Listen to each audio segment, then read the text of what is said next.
here for the testing. Let's have a look at the starting grid. Porsche locking out the front row. It's the new car, and Neel Jani that will be leading it off. Just behind them, a row belonging to Toyota. The 6 car, quickest, fastest of the pair of them, being handled by Mike Conway. Audi will lock out row 3. Not happy about that, and there was some curbs to be avoided for them. We'll talk about that a little bit later on. And then, of course, the Rebellion Racing lockout, the privateer entry. They have row 4. Right, G-Drive on the front row of P2, together with the backseat DC Racing Alpine, which David Cheng crashed this morning, but it is taking a start. Good job by the team. Cinetec Alpine, Nick Lapierre, Roberto Meri for Manor Motorsport, and there's a big store in itself. GTs led off by Chip Ganassi team as well. Ford having some fun, but it looks like not too much fun when it comes to the rain. In fact, they have been hobbled ever so slightly by performance disadvantage. They've got to carry some more weight in this race. Some other changes as well. Other teams being upped just a little bit. The Ferraris likewise have also had some amendments against them. Aston Martin and Porsche, they've got a little bit of an advantage. What about the AMs? Yeah, the biggest pro field of the year. Here's the AMs, Aston Martin and Ferrari on the front of that grid. We got Ferrari, Porsche, Chevrolet Corvette, that's the factory Labra car, Ferrari, 2 more Porsches, Ferrari, Porsche, Ferrari. Fantastic field we've got. Just in total, 9 LMP1 cars, 23 LMP2s. And here are those that are hobbled. The 4 car here, amazing to see a P1 car so far back. Why on earth they wouldn't allow them to start at the back of their own class for the 110% rulers is one question. But that was a burnout, of course, for Pierre Caffer and his car very, very early on. In fact, it was in the free practice session, and they've rebuilt the car and they've done a stunning job. 2 crashes this morning in the warm-up as well, Mark, and a remarkable rebuild for Panciatichi's car, the 35 back CC Racing Alpine. David Cheng had a big accident. He caught some water on the curbs. It was dry this morning, but some overnight rain was inside the curbs. That car caught that at Indianapolis, went heavily sideways into the wall there.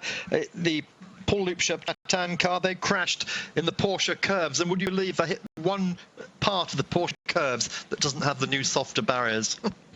It just shows, Jeremy, you ride your luck, and I guess if you're going to get your bad luck out of the way, then why not do it early on and hope that that's the worst of it? Well, that's very true. Certainly for the recent competition, only car number 82, the Ferrari 488 GTE, the brand new car for this year, turbocharged Ferraris this year in GTE, and he did the job perfectly. He spun through the Porsche curves on Thursday. Here is our starting command, which we didn't hear, but there was the starting command. So the engines are now fired up, and Giancarlo Fisichella spun through the Porsche curves, and he found the newly extended gravel trap, which saved that even a massive amount of work. That was Brad Pitt, of course, giving the starting order. He will then be waving the tricolour to start the cars. Now, whether they're going to do that now or they're going to do it when eventually they decide it's safe to call in the safety car, we'll have to find out.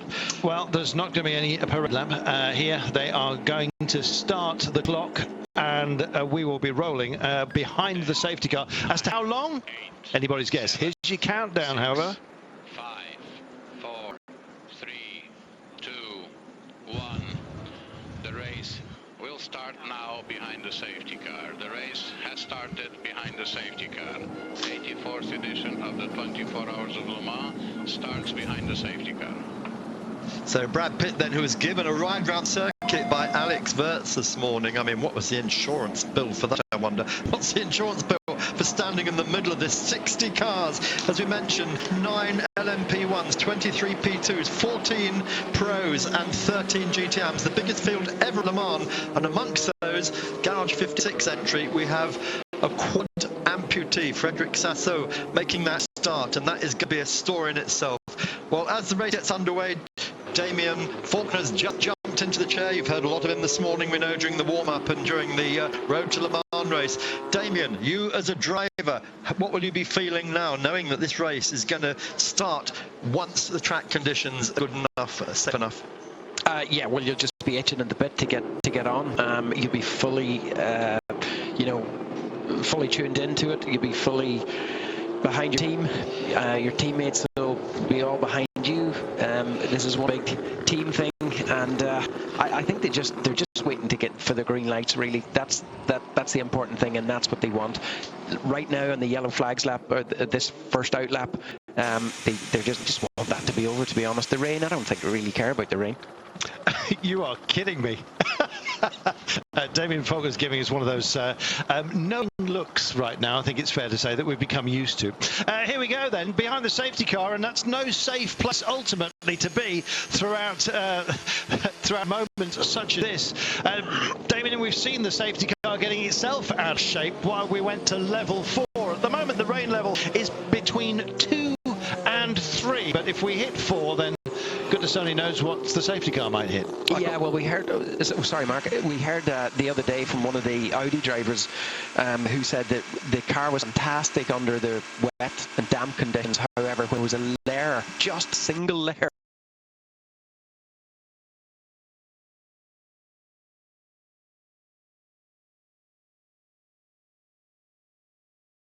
that's what the team is working on in the pits. We saw it being wheeled in backwards. The other car that hasn't taken the start is, surprise, surprise, the Bicolis car. We only say we think, but it's not confirmed yet. That was the car that dumped its oil on part of the circuit this morning in the warm-up. And somebody else who had a problem during the warm-up was the number 97 Aston Martin entry. Darren Turner was telling me that they had some gear selection problems on that car this morning. It was the actuator mechanism. They think they've fixed it, but even if they haven't, he's not too concerned. He said when they try to downshift, they might not immediately get the gear they want, but he doesn't expect it to be too much of a problem moving forward in the early stages of the race. Damien, standing water. We just saw the number 5 Toyota going for a huge puddle. This is good. This is going to be a long time, isn't it? Okay, team, at the moment, no need to weave. Just keep me updated on this first lap. Let me know what the conditions look like and how long you think the safety car may be out for. Yeah, just listening to some team radio there. And so, I mean, obviously, it won't start if it's too wet. That's the main factor, okay? So when I say they don't care about the rain, you know, a racing driver wants to win. All of these guys, especially at the front in this the LMP1 field, they're all professionals. So they're all, you know, excellent in the wet. They're all excellent in the dry. They just want to get going. And so, you know, it's up to the race director, of course, the safety car drivers out there as well. So they're going to call it as to, you know, when they're going to start this race. If it's too wet, they'll delay it a little bit longer. Carlton, motor racing is dangerous, but safety has to still be the prime consideration. Absolutely, and I think ever more so. You're seeing the soft barriers being brought in here, various regulation changes. Of course, as we head down the long straight, of course, you suddenly come across the chicanes, which were one of the first sort of safety features to try and knock out a bit of pace. It seems that year on year, though, the cars get quicker and constantly have to just be reined back in. And as they get more pace about them, of course, the danger levels increase. Safety factors, of course, ever mindful of those. And in fact, rules have been changed for next year. Mark just announced the other day to enhance safety even further. Yeah, we've got a whole raft of changes coming up. In fact, over the next 2 years, driver survival cells in 2018, as in GT for the LMP1 cars.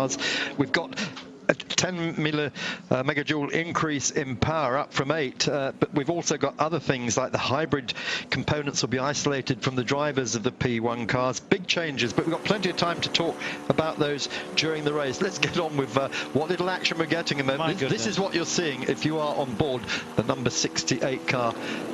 Well, that was almost my view from the safety car as well, which I was taken out, the pace car, I should say, by the great Tom Christensen, will be a guest of ours a little bit later on. 9 times a winner here, of course. You saw the Bicolis racing machine actually still in the pits. It's having a timed release. That was a total burnout of the electrical loom, various clips and stays, injectors and the like. They've done a superb job of rebuilding it. Yeah, Pierre Caffer actually saved that car. He was the one that obviously that was driving it at the time, but jumped out, realized the scale of the problem right away, ran around the car and in through the smoke, couldn't see anything but unclipped the bodywork, ripped it off so that they could extinguish the fire. But for his intervention, it would have been a lot worse. Well, we're going to be heading to a break. We've lost the onboard, so I can't see anything at the minute. Can you keep me updated about track conditions, please? Yeah, lots of water, lots of water. Very poor visibility. Copy that, understood. Keep weaving, keep weaving. Tyres currently at 32 degrees all around. Try some brakes to get some temperature into the front, all right? We're dropping down to 30 degrees right now. Amazing. The keep breathing instruction is actually just a calming instruction. Essentially, it's a bit of physio. Just keep yourself calm as you possibly can in conditions which, as you can see, almost require a periscope. I thought she meant keep breathing as opposed to don't drown. There's so much water. Lena Gade, of course, 3 times Le Mans winner with the number 7 crew. And this is her last Le Mans. We'll take a break.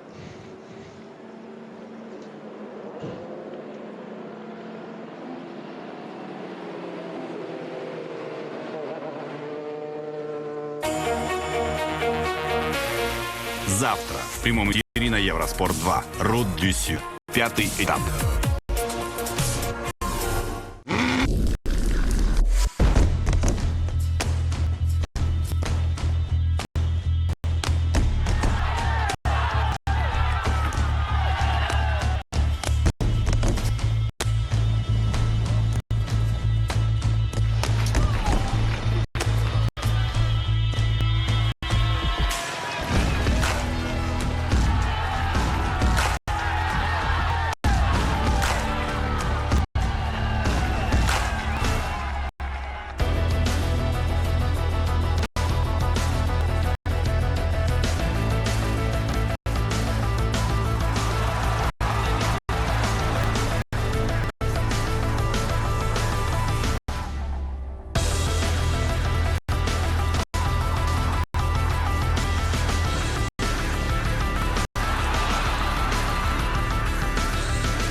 За неделю до Уимблдона устройтесь поудобнее и наслаждайтесь красивой игрой. С понеделька в прямом эфире на Евроспорт 1 ATP Ноттингем. Welcome back. Believe it or not, we are actually racing. The 31 car just visiting the pits at the end of that first lap behind the safety car. We're just going to head downstairs and find out what the gearbox issue is for the Ford Chip Ganassi Team 67 car. Here we go.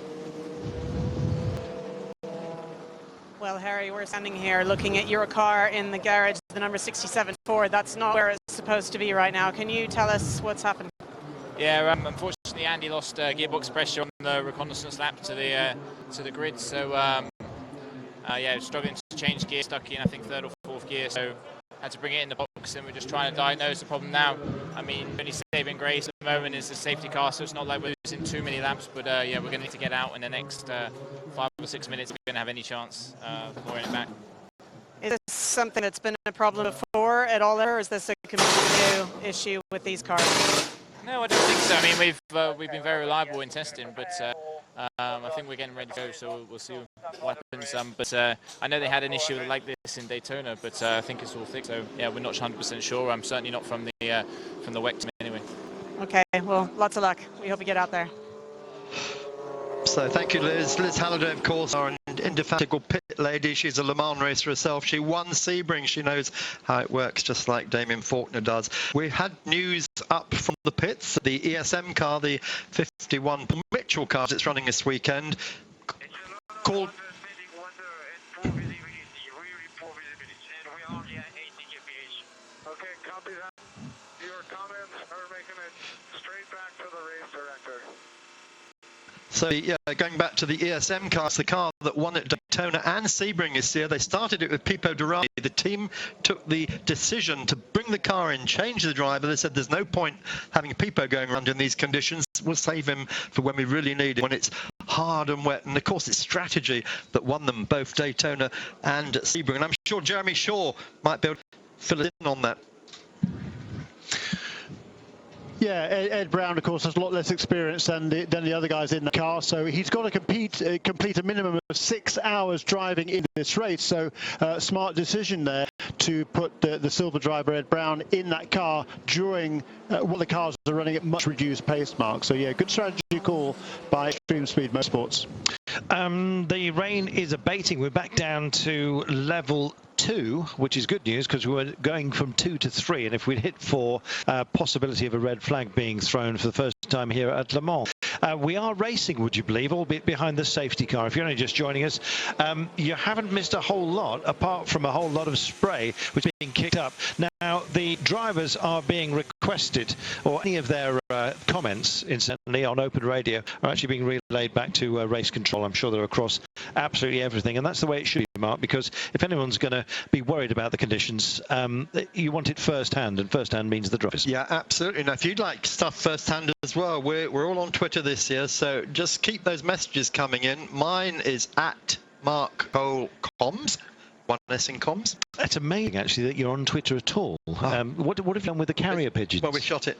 All of them? Ate it last night. Well, there we are. Mark is open for business. So, indeed, is Damien Faulkner. At Damien Faulkner. Damien with an E. And with a K in the middle of Faulkner. It is, yeah. At the end. And it's at Carlton Kirby, pure and simple, CARLTONKIRBY, no dots, dashes, capitals, anything like that. And at Jeremy Shaw, racer. Good. Now keep them coming in. Let's tell you, Audi Sport is very concerned that temperature on the track has dropped from 28 degrees to 18 degrees.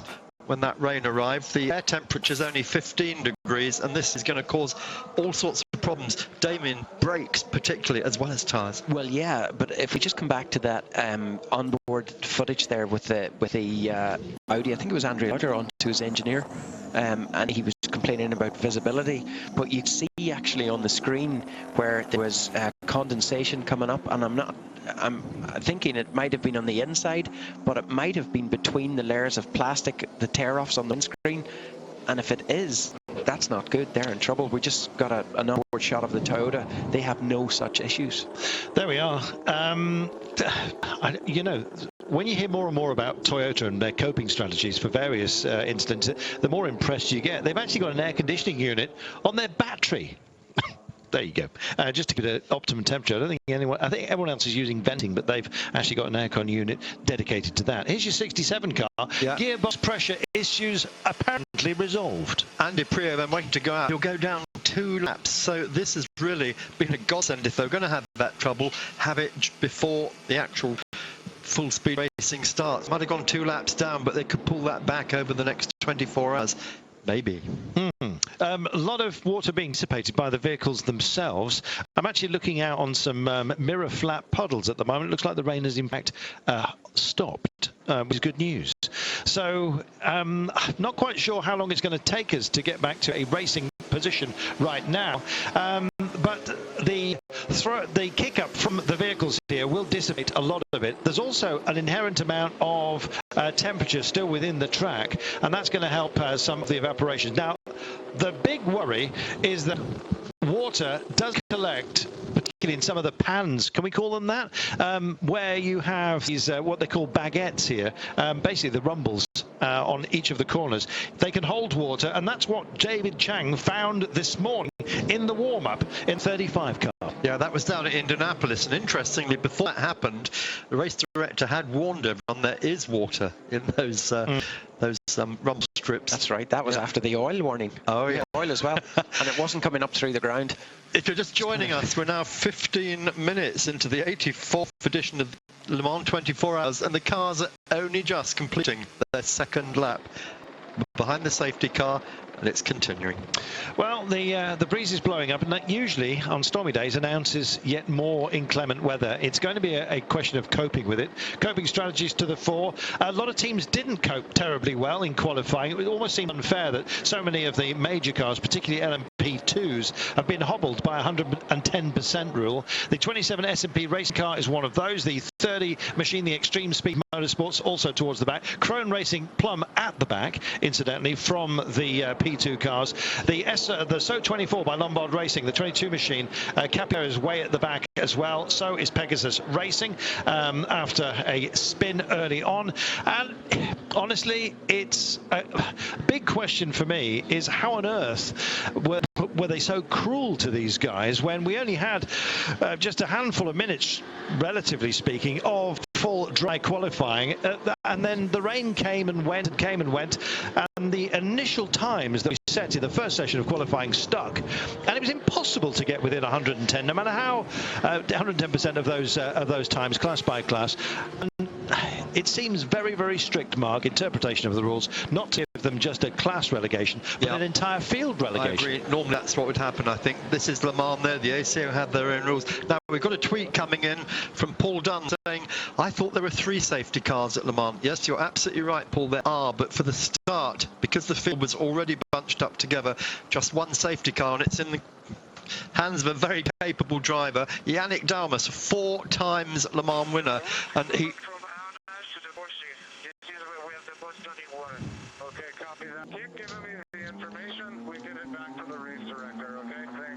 So the safety car driven by Yannick Dalmas, 4 times a Le Mans winner, and all those wins in different makes of car. Maybe he's going to win it for Audi this weekend. Yeah, I think he'll definitely drive in here next year, won't he? After that lovely control slide the other night.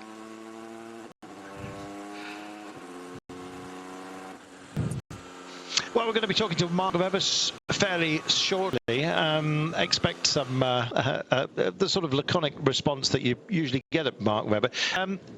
Used to have a pub, actually, not that far from Silverstone, or indeed your hacking ground, Mark, and occasionally he would pull a pint there and kind of fill you in as to his thoughts. So I'm going to imagine that. So imagine him pulling a long brown one. Oh yeah, absolutely. That's a stag up Mentmore. There we are. So safety car then. I remember when I spoke to you last year after this race, you said it was one of the hardest races that you've ever fought. What are you expecting from this year's battle? Yeah, well, we know they don't hand the victories out around here, so we've got to work very hard. So it's going to be really, really tough on the machinery, on the material. I've got a big 24 hours ahead of us, and you know, Timo, Brent, and myself, we're all absolutely ready to go. The car's been immaculately prepared. Last 6 months been focused at this moment, so everything is gorgeous under the bonnet, and we just cross our fingers now that Le Mans will give us also a little bit of luck. Well, you are the current world champions in this car. You've had an incredibly successful time. Does that give you a little bit more confidence coming into this race off the back of so many great results? I think that for sure as a group we're very happy and confident from our work in the past, but Le Mans is a different beast altogether. So we've got our eyes open. You know, we respect the competition, we respect the race. You know, I keep saying it's almost you have to beat the race actually. Beating everyone else is fine, but if you have fuel and tyres, no garage time, then for sure you're on the podium and probably the middle step. Okay, best of luck. Thank you. So that was Liz catching Mark Webber late of the stag up Mentmore. Before it started raining, of course. And look at this, you know, it's bad enough inside car, but look what it's looking like for our cameras as they come over Mulsanne hump, then down into that kink into the fearsome Mulsanne corner with so much sand sitting on the outside to catch anyone. Then Damien, that blast down to Indianapolis, which is frightening even in the dry. Yeah, absolutely. It's caught some people out here this weekend already with the changing conditions, and not least one of the LM2s this morning in the warm-up in the dry, but crucially it had a wet apex. He caught that, tried to correct it, overacted it, pendulumed around the other way and hit the barrier. So yeah, I mean, this is challenging. It's really challenging. There's so many variables, so many things that can go wrong. I think Mark Webber had a fantastic quote the other day. He said, I'm not I forget the quote now, but basically I'm not trying to beat my rivals, I'm trying to beat the race. Right. Yeah, very good point. There's a lot of things to beat here, certainly. So looking at GTLM now, yeah, the race hasn't yet got properly underway, but it is cool to see a Ford GT leading at Le Mans. I'm not sure whether this is the first time a Ford has actually led at Le Mans since it won quite 50 years ago, because it won those 4 years in a row. But it's been an awful long time since the Ford has been out in front. It matters not now, of course. What matters is about 23 hours and 40 minutes from now. That's when they hope to be out in front in GTE Pro. Yeah, there was a period, of course, between the GT racing when they had the Ford C100s here. I don't think that ever led here, did it? Never led. No, I'm going to say that it hasn't all been GT. They did have those Group C prototypes, which were not successful, sadly, but great-looking cars. Now, have we talked about the balance of performance changes that were made in GTE? Waiting for when you came on air, GTE since and here you are. Since the qualifying sessions, there's been some changes there, because from the test day to qualifying on Wednesday and Thursday, the Fords and the Ferraris suddenly found 4 seconds in lap time. Nobody else did, but those two manufacturers did. And since then, the ACO has gone through all the data on the cars. They made various changes to the specifications on those cars. The Fords and the Ferraris carrying a little bit more weight than they were before. Also, the Ford has had to reduce the turbo boost on their engines a little bit, and also a few slight adjustments to the fuel tank capacities on various cars in GTE. The thinking there is to try to make sure that each of the GTE Pro cars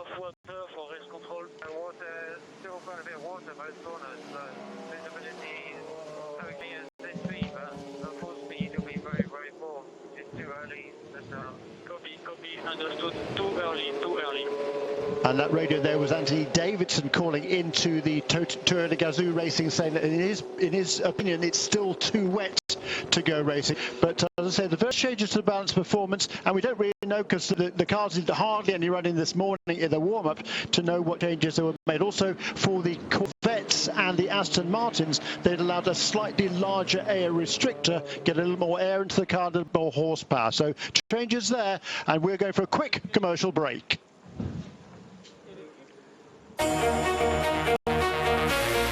Завтра в прямом эфире на Евроспорт 2. Route du Sud. 5-й этап.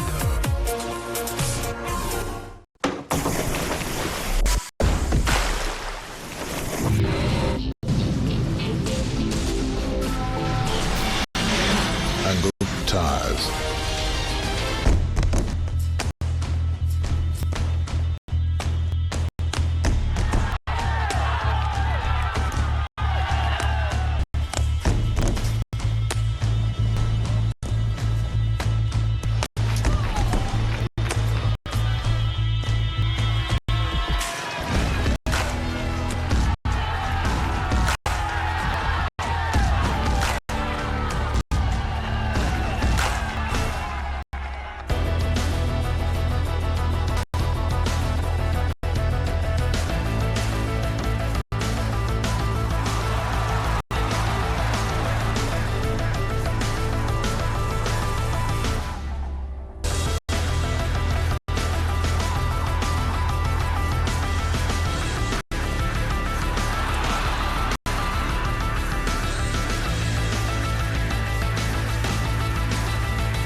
This is Man. What you can see of it at the moment, mixed calls out on the track. Toyota being told by their drivers it's too wet to start. Patrick Villay, who's in a GT Porsche, said it's almost dry. Why are we starting the race? There we are.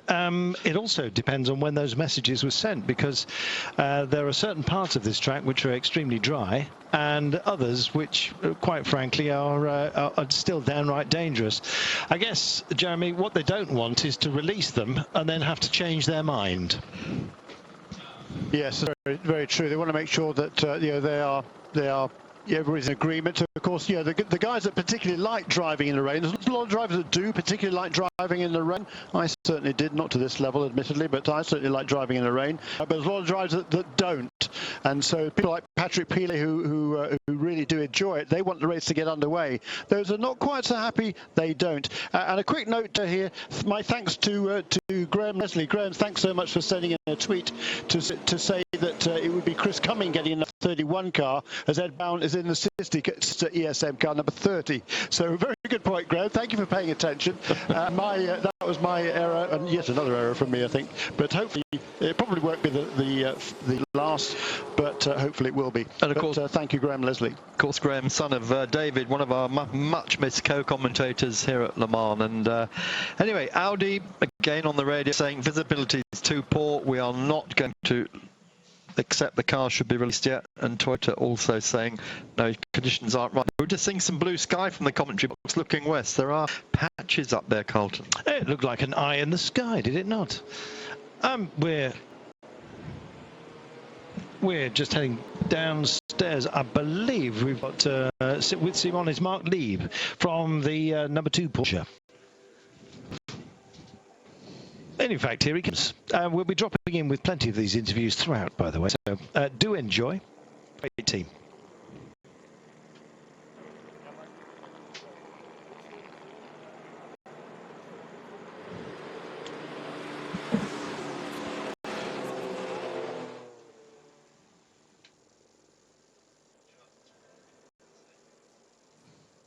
Okay, sorry, we had some problems with Mike. Sorry about that. So once again, yeah, Marc Lieb.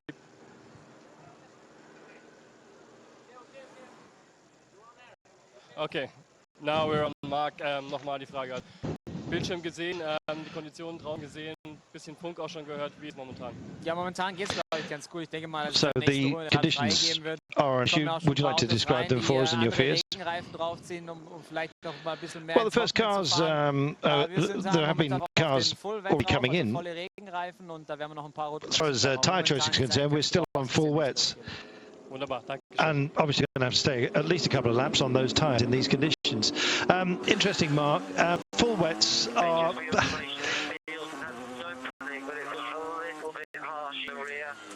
heavy load, like a small vibration, not huge, just the vibration. Mate, when this safety car is going to be pulled in? Not yet. No, Eduardo's fairly quiet. What is the situation? Is there much falling rain on that lap? No, there's not rain, but it's just heavy wet at the moment. Copy. Let's just ride with that. Andy Prio complaining that still some issues, Mark. Still some issues. They came in with gearbox pressure problems, and it seems potentially not resolved. Jeremy? Yes. Sorry, I thought you were putting your hand up because you wanted to answer it. was that Andy Prio, or was that Mike Conway on that radio? There's Andy Prio from the Ford, yeah. And they've got 4 cars here, Ford, and if one car's going to have bad luck, it's always going to be the same car, isn't it? This is what happens throughout. Well, they're certainly hoping only one car has a problem. The good news is, of course, they do have 4 cars here in the race. Overkill, one might say, but that celebrates 66, 67, 68 and 69, the years in which they won, and that's reflected in the car numbers. And as we discussed the other night, the first year they won was of a Mark II, the second year they won was a Mark IV, and the last 2 years was with the Mark I again. So yeah, well, they kept changing the rules around about that, didn't they? And the 7-litre car was outlawed, isn't that correct, for the last couple of years? That's right. It went from 7 litres down to 4.7, and John Wire, of course, ran those last 2 years as the Golf cars. Scott Dixon and Ryan Briscoe there in the pits. Thumbs up from Dixie. I'm sure he always likes driving in the rain. He's had a fair bit of experience at the very early stages of his career in New Zealand. And we're certainly getting a lot brighter here now, and I would anticipate a restart fairly soon. Yeah, heard that from the note on our scoring screen to say the rain level of intensity has dropped to what they describe as a level 1. And I would say it's less than that around most of this 8.5-mile racetrack. Yeah, the Manor guys all sitting there in their garage. I bet they're glad they're here and not in Baku, where they used to be in Formula 1. John Booth and Graham Loudon, of course, running that team. We're waiting to hear from Edouard Freitas. He's been very, very quiet, having been talked to death over the last 3 or 4 days, hasn't he? Yeah, good point there, Mark Cole. He's quiet to us, but I'm sure he's not very quiet when talking to the various teams and drivers on the radio. His communications with everybody here. I'm sure he's getting an awful lot of input right now as to whether this race is, or the race track, is in good enough condition to start this race properly. Talking about weather and Baku, I understand that, I'm not wishing, no Schadenfreude intended, but apparently the drain cover issues there, also presumably with bad weather. I'm assuming that's what the issue is. Well, I think Jean Todt, who's here at the moment, better jump on a plane and get over there and sort it out. Carlton safety car has been requested by race director to pick up speed, so that means that conditions are obviously good enough that the safety car's not going to fall off the track. This glorious silver Ferrari that we've all been enjoying so much of, if you've put your compact and you want to get a look at just how your hair is, then just stand next to this. It's quite absolutely remarkable. They've got an amazing driver lineup as well, with Rob Bell, Keitasawa and Moin Sung. It's going to be a challenger. They won the Asian Le Mans Series, which is why they got the right to race here, Mark. Yep, that's absolutely correct. And Rob Bell brought in at quite late notice to help out with that effort. He's got Mox Weng and Keitasawa with him, and they're looking to do something good. And of course, Robert Bell is quick enough to put that car on pole position. Indeed, so that's the point. They've started on the pole position, and they made that stop early in this race to get the lesser experienced driver in. Again, good strategy there. Well, here we are then, Porsche.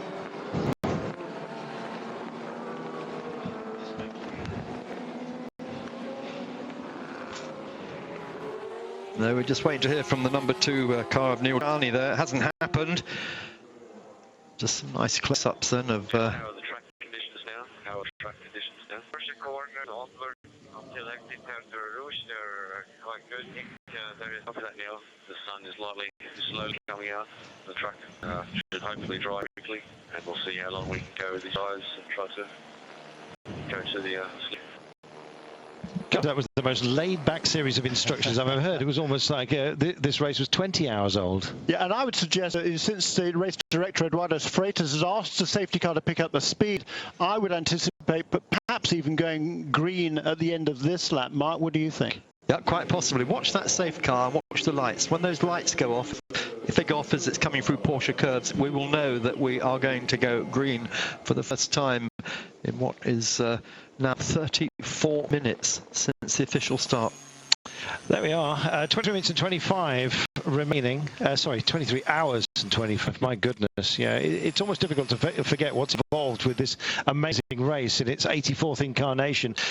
You've got to have a lot going for you. Ford certainly have got that, along with goodwill from the other teams that had to allow them to come here to contest the GT class, because this car you can't buy and drive upon the road. All the others within the class you can do. So very much a kind of a prototype within the GT class, but everyone's so pleased to have them here. It's brought a lot of attention, Mark, to that particular class, and they'd rather obviously have them here, the opponents that is, than not, despite the fact that at the moment they seem to be head and shoulders above everyone, at least on pace. Will they last? Yeah, but as we've heard, there's been a lot of changes in balance of performance, and Ford have actually hit back this morning. Raj Nair, who's the head of the Ford program, says the FIA knows that we ran flat out at the test and in qualifying. We feel good about how we performed. The test days are test days. We ran as we ran here, and that's what we do. That is a response to accusations of sandbagging, Jeremy. Yeah, and yes, well, there were running pretty quickly, but they weren't running on fresh tyres. They weren't running on low tanks of fuel. And I'm surprised that the data that was taken on board by the ACO technicians weren't able to ascertain that and or check that. So, the fact they went 4 seconds quicker between a test day here, you can say all sorts of things. But if you're going to tell me they didn't do any simulation of running fresh tyres and or on low tank of fuel, I'd be surprised, because you need to know how the car handles, particularly on a low tank of fuel. So I think they just didn't show their full hand in terms of the sector completing a full lap here, but certainly they were running hard, but not completing a full lap at full speed, I would suggest. But that's the way it is, and the changes have been made, and the Ford guys, they're jumping up and down a bit, but not that much, frankly. I think they've got a good bit in hand on those cars. This is their focus. The cars are trimmed out. They're ready to run for Le Mans 24 Hours, which is a very different racetrack to anywhere else. They are properly prepared, and I'm sure they wouldn't have shown that being in qualifying if they didn't mean it. We understand that Liz Halliday is going to be with us with Patrick Dempsey in just a few. Sorry, Dempsey. He'll be with us in just a few moments' time. Of course, funding one of his vehicles here, and here he is. Well, Patrick, it's great to see you back at Le Mans, but why aren't you driving? Well, in this weather, very happy to be in here and in the drive. But yeah, it's tough not driving this year. But we had a great year last year and a great run here, and it was nice to step back, spend some time working on my other career and my family. So every now and then you sort of get you want to be out in the car and run around, as you know. No, absolutely. I know how you're feeling now, but there's been a lot of other celebrities here this week, really different to usual that we see at Le Mans.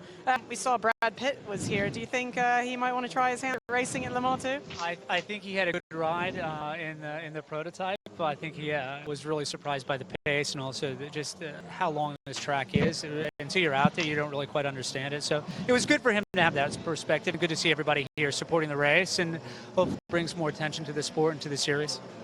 Well, I know you love your racing. Have you got any other great racing plans this year, or are you just too busy at the moment? Not at this point. Every now and then get out and test a little bit. So we'll continue to do that and some karting. So we'll see. Next year we're talking about some things. We'll see what happens. Great. Well, it's great to have you back here. Thank you. Great to be back. Thank you. Now, keep an eye on the top of the safety car. Have those lights gone off yet? No. No, in fact, coming by our commentary position right now, so the sideways view at this point is exactly what we get. Let's just go back to the hobbling, or indeed the advantage that have been handed out to the various GT teams to try and level the playing field, Mark. Yeah, yes, indeed. So, I don't know I can't quite remember how much Jeremy had completed on what he's saying, but one of the main things is that the fuel increase has been given to Ferrari and Chevrolet because they want everyone to run 14 laps if possible in normal dry running racing conditions. Yeah, that doesn't really affect the performance of the cars, of course. What does affect the performance is the weight. There was 15 kilograms added to the Ferraris since the test day, 10 kilograms added to the Fords since the test day, plus there's a restrictor changes, a little bit less on the Aston and Corvette.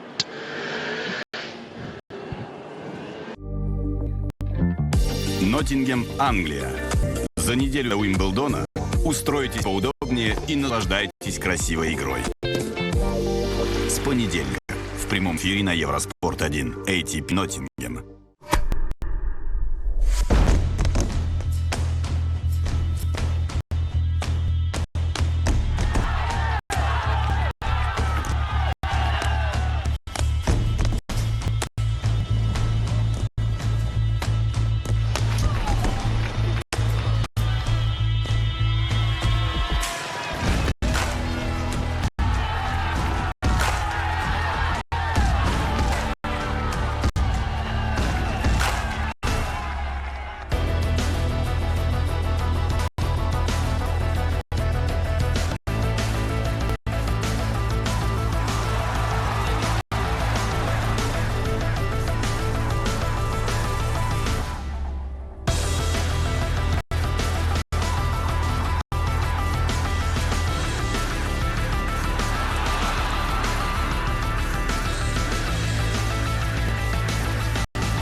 Welcome back. We've had cars just coming in to make changes. Intermediates are being put on some vehicles, and this is the reason why we still have a safety car at the moment. There's a perfect example of the pans or bowls, if you like, that hold the water within the curves.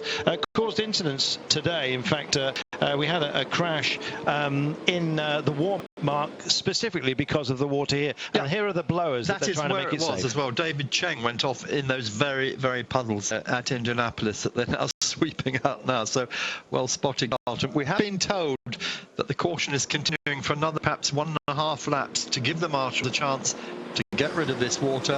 The rain has stopped. The sun is starting to break through. It's been a very bizarre week here in Le Mans. You know, we're in West France. You do get all the weather from the Atlantic, but it has never been so cold as people who live in Le Mans can recall. We've been 15, 14 degrees every day maximum, and this rain comes and goes in great waves. It's never been persistent, has it? But when it does come, my goodness, it's heavy. I think that's the problem, Jeremy. It's very difficult for them to make judgments about tyres, etc. The teams stopping for intermediates at the moment. You know, it's a difficult call. It is a difficult call. This track does dry out fairly quickly, and now if we look up to our west here, southwest, we can see the sun is actually poking through, so that is going to dry. It tends to dry fairly quickly in any case. Once the sun comes out, it'll dry even more quickly, and there's a bit of a breeze as well out there, so that all helps with the drying of the track. And I'm not surprised. I'm a little bit surprised to see the marshals out there blowing bits, blowing the water out of the curbs there. I mean, I think could be a permanent occupation. I think it's got to get going. But there was somebody asked us on Twitter, when the decision, Josh Pickett asked, how will the officials decide when to go racing? The drivers and teams will be biased, surely. Yeah, I absolutely agree with you there, Josh. And it's purely down to the race director and when he feels it's safe enough.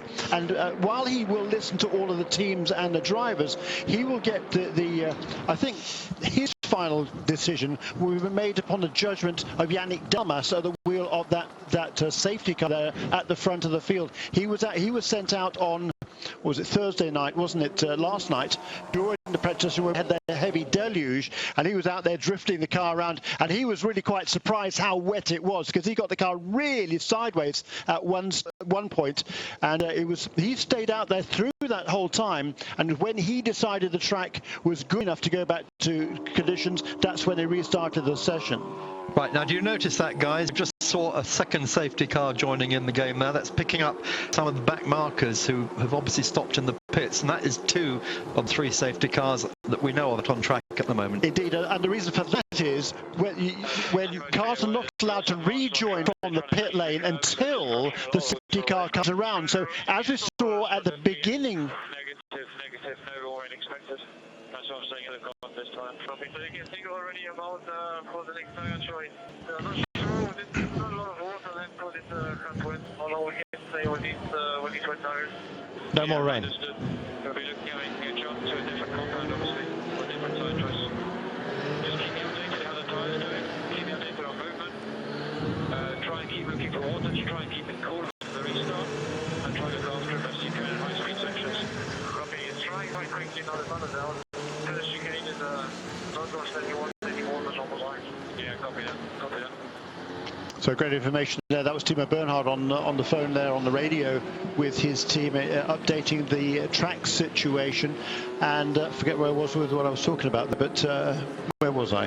You remember? Not quite sure, but the thing I was worried about was when we got inside there. It was the mist, the steam steaming up inside, affecting visibility. Not necessarily spray, certainly not the rain. Just one point though to dwell on: if they're going to start complaining about the water that's collected in these pans, first shower they're going to fill up again. Yeah. It can only be clean for the start, surely. I agree. I don't agree. I don't agree with you, and I don't agree with the officials on that one. I think let's get this race underway. The track is a lot drier than it was, and I think it's good to go. What I was talking about, the additional safety cars, because they do not allow the cars to rejoin from the pit lane until the safety car comes past. Then, as we saw at the beginning, you'd lose a complete lap. Now you only lose a third of a lap. We will be right back. Yeah, actually, Neel gave you a debut in a race car last year, but Le Mans was very special to you as well, right? Yeah, this is history, and for the machines even. One thing is a racer, that's impressive, but 24 hours for the cars to last that long at max performance, that's impressive. Any chance that we see you racing in Le Mans at any time?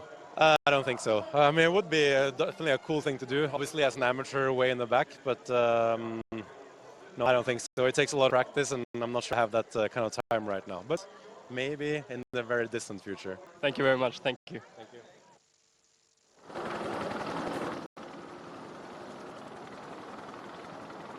Well, it certainly looks like the cars are testing their own pace, as you can see, just dropping back a little bit and then just trying to, well, gauge conditions, I think it's fair to say, Mark. They're reporting back all, and it's various stories we're having, but surely we must be underway fairly soon. Yeah, just waiting then, as we say, to get the word from Eduardo Freitas, our race director, and as Jeremy said, quite pointedly, the buck stops with him, and he's the one who's got to take final decision. The safety of everyone depends on his final word. So we've just confirmed that there are 3 safety cars going around. Jeremy and I picked up on that. You've got safety car A, which is leading the bunch here. You've got safety car C, which is ahead of middleway, and then safety car B, and they're picking up the cars which are now more straggled round the circuit, and that's what will happen during the course of the race. So now, when you make a pit stop, you don't lose a complete lap, you just lose a third of a lap. Yeah, and of course the cars are now circulating faster behind the safety car, so they're also, you're not going to wait quite so long. But as Jeremy says, good move. Here's the infamous Mulsanne hump. This has been planed off over the years. John Nielsen famously backflipping the Silk-Cut Jaguar into the trees there, and then later in the years, both Mark Webber and Peter Dumbreck, Carlton. Peter's flip, quite remarkable. I actually just said to him once, without telling him what I was going to ask him, I just said, how many? And he said 5.5. How many times he went over, flipping backwards. I was extraordinarily lucky to land in an area that had just been cleared of poplar trees, which are the harvested trees for wood, for burning wood. There's another story about our abode. That's what I was going to mention, actually. The temperatures have been so bad. We lit a fire the other night. Unfortunately, in our rented cottage, we didn't know that there was an anti-bird flap halfway up, so we smoked the place. And poor Jeremy is still coughing at night. Windows are open. Yeah, so we smoke like kippers. There's the Dunlop guys. Let's just give you some facts and figures about tyres. They're in the news at the moment because drivers are on the cusp of deciding, do we go to intermediates wet? Michelin, 6,000 tyres here, supplying 33 cars with 100 technicians. Dunlop, who for the first time are in P1, they've got 6,000 tyres as well, 27 cars and 80 engineers. So that's the facts and figures for rubber. People are whistling the safety car at the moment, and I believe, at least my last look of it, that the safety car lights appear to be out, so presumably will stop the whistling, but the crowd are saying get on with it, and they're being led by cheerleader Jeremy Shaw here as well, and myself, because we all agree that looked very much like an old gold leaf racing colour on the 33. They're absolutely gorgeous. Lights are out on the safety car, fellas. They are, and this is it, because we don't get paid until they start racing. You do realise that, don't you? It's nearly an hour gone already. Yeah, that's right. Safety car in this lap at last, guys. Well spotted, Carlton. The lights are off on that Audi, and the same will be happening on the other 2 safety cars.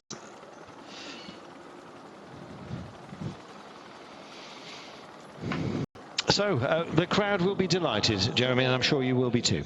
Indeed so, and Wolfgang Ulrich doesn't look terribly delighted, but I'm sure he will be once the race gets going. He's back in the 5th and 6th place with the 2 Audis. It will be the 2 Porsches that lead, followed by the 2 Toyotas, and then the pair of Audis as we come now through the Porsche curves, less than half a mile from a start. Finally, a proper start, let's say, of this 84th Grand Prix d'Andorre. 52 minutes after Brad Pitt waved the tricolour at these cars to start. We're finally going. There's your colour codes. Just to remind you, red for LMP1 on the side, blue for P2, green for Pro GT, and orange for AM GT. Sun is out. Le Mans 24 hours. It's about to start as the Le Mans 23 hours. With that view, you'd think that there was no moisture out there. There's still a bit being kicked up as soon as they find a puddle, and they're looking for it, don't forget, just to cool things down. Right now, the safety car is about to pull in. In fact, it has gone. So, next time by, we will be racing here, and we are delighted to tell you that. The 84th running of the great race about to get underway. Safety car's gone, and it's the Porsches that will pick this up to begin. Yeah, and of course you can see they're not even side by side, of course, because the race has already started. So it's just like a restart after a safety car period, if you like. So that's all good news for the guys at the front. Damien, cold wet tires, cold brakes. Yeah, they're just trying to get as much temperature into their brakes as they can, into their tires as they can. They've got to be very careful in these first few laps. Over Dunlop for the first time, the rise and fall in proper racing conditions. So you can see damp all over the place here. The old rooster tail being kicked up, cars having to be snatched at as well. It's Porsche, of course, leading out 1 and 2. Toyota closest at hand, but Audi also very much engaged here. Lots of questions to be asked, and over 23 hours to find the answers, Jeremy. Yeah, unfortunately I didn't have the headset on because Damien had it, but finally we're underway here. So this is and we saw one of the top cars in LMP2 came onto pit lane as the green flag came out to make his stop. I would presume, Mark Cole, to go on to intermediate tyres. Yeah, and everyone else, of course, will be watching to see how good that is. What we're going to watch, so Audi's already carving its way past Toyota. Andre Lotterer and Romain Dumas past Sebastian Buemi. Push that Toyota that was in 4th place down to 6th, but it's still Porsche, Toyota. Mike Conway fighting off Andre Lotterer as they come down into the Forza chicane, the first of the 2 chicanes on that long Mulsanne straight, the ligne droite de la Honnelière. And just look at the pickup as well. There's so much water being kicked up here. The defined racing line, and if you come around your teammate, make sure you keep it nice and clean. And there will be a lot of racing and bragging rights within the team. We're on board with both Fords here, and this is the position. It is a poor position here, and there's been a lot of shuffling going on already at the head of the field in GT. Perhaps it's now Tischer and Stuart Mueller still leading the way. He's actually got past one of the LMP2 cars as well. James Collado, Richard Westbrook and Olivier Pla in that number 66 is under intense pressure, if not being passed by Sam Bird in number 71 Ferrari. 2 cars still out there. It's Neel Jani in his hands right now. Bernard is Porsche 1 and 2. Conway is on board the Toyota with Lotterer and Duval. Buemi in 6th place at the moment. Best of the Rebellions is the 13 car. Unlucky for some, but they've been riding absolutely beautifully here. Many saying that they could indeed get themselves a podium. In the speed traps, they are amongst the quickest. Here we go then, Mark. Yeah, but look at this. Retrievals are squealing here. Yeah, to Mike Conway, who is the raciest of all at the moment. He's pushing Timo Bernhardt so hard. He's had to look to the left, to look to the right, just backed off as they go through Arnage corner. You can't race through here. You just have to drive through there like you're in a car. Now, that Toyota in 3rd place. He's going to get hooked up right underneath that number 1 car. Well, let's see if he manages it. The Audis, by the way, the P1 Audis have certain parts of this track that they need to avoid, most notably some of the humps in the latter curves. Yeah, it's really treacherous out there right now. Really easy to make a mistake. Let's not forget, this is long. We've got long straightaways we're going to go to during the World Endurance Championship season, and there's lots of the straights as well. So the cars are running much less down than they would do on most tracks. They don't have nearly as much grip through the corners as they would usually have, and that just makes it extra difficult when the rain comes down. So this is Ford's then. It's Muller ahead of Shinji Nakano's Oreca now, but behind him has got the Fords of Westbrook and Pla. They're having a racy time as well. They're coming over then to complete the first racing lap at Le Mans as the clock gets to 3:56. 8 laps completed, 1 racing. Lotterer pacing of them all with a 3:51.60 fastest lap so far, and you can see he is all over the back of Bernard at the moment. The Toyota slotted in here. It's the Toyota of Conway, but Lotterer got by, and they've changed again, swapping positions on the start-finish straight. That's 3 times in that lap that has changed. Lotterer is on a huge charge in that number 7 car. Lotterer, of course, 3 times winner. Lena Gade, their race engineer, her last ever Le Mans 24 hours before she's moved across in-house to Bentley to look after customer racing. Well, never discount Audi, no matter what their problems. They've said no curves. They must not take the heaviest of the curves here because of a connector issue. It's part of the drivetrain retrieval system, and they can shear the connecting gear. if they get airborne, essentially the wheels spin up and it causes a technical issue. So they may well be going quieter, you might say, but it's very, very loud performance at the moment. And check this out, Toyota trapped on the inside of this curve. Yeah, takes it back from Lotterer. Lovely move there. Beautiful. Racing in the early stages here. Neel Jani's got a little bit of a little bit of a lead there, but second, third, fourth, and fifth absolutely tied together. Very circumspect start though from Sebastian Buemi, fallen back a little in the sixth place. So having said that, he's just got purple the first sector. Fastest of all then, this is just the second lap of racing. We've got 8 laps completed in the race, but this is just our second lap under green flag conditions. You can see there how dry this track is becoming and how quickly this track is becoming dry, because there's a dry weather line through there, and it'll be these teams. The tires are incredibly durable these days, even the wet weather tires. And I wonder whether they might even think about going directly from the full wet weather tire to the slicks, because I don't think the track is going to dry so quickly. You come in and put on the intermediates, and then they're going to be done in a lap or two. Then you're going to make another pit stop for slicks, and they won't want to do that. They want to make a minimum number of pit stops as they possibly can. Mark, some of the offline running, you saw the Dempsey Porsche coming through, doing a great move there, taking a spot. Some of the offline running is the search for water with those wet tyres. That's a very good point. Yeah, on the straight section, certainly, just to keep them cool. They overheat very, very quickly otherwise. We've got a problem. Bernhardt's dropped back third. Where did that happen? Must have happened in the...